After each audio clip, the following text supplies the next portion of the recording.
Right, here's a 1-minute video about connecting with spirit. What?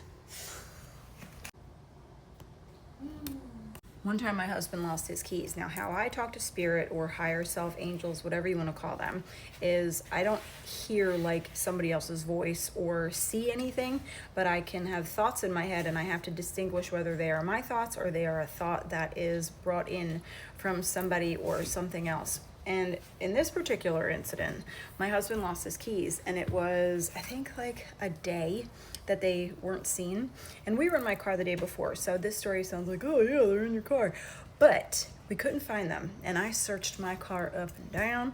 He searched his car, we searched the house. I mean, this went on for a while. So the next day he was leaving for work. And as I sat on the porch, I talk to them a lot through radio.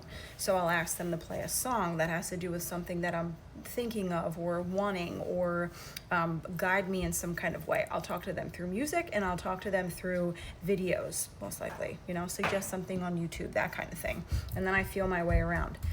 On this particular day, I said, can you give me a clue? It's fun to play with them when it's a little bit more lighthearted, like missing keys, because the bigger stuff that you're wanting to ask for guidance normally has a little bit more resistance attached to it. Like I've asked about help with my kids and all of that kind of stuff, but I don't get answers as blatantly obvious sometimes because there's resistance from me, I think, or fear or nervousness or whatever.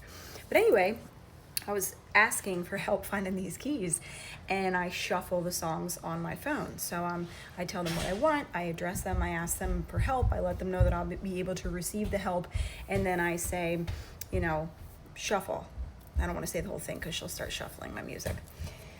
The song that played was the last song that I remember hearing when I was in my car with him with keys. So I'm like, no, I've searched that car more than a couple times, but it's where they say they are. So I'm going to the car again.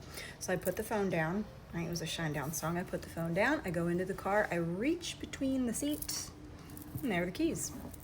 So do you believe that they helped me that day? I don't know. I do, but that's the way that works. And sometimes it doesn't have to be this big, like groundbreaking, there's a lightning bolt coming through your house to tell you a sign.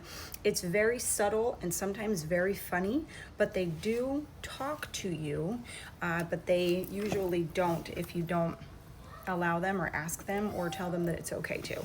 So protect your energy, use your guides, talk to them, they're there to help, and sometimes it's really funny the way things works out.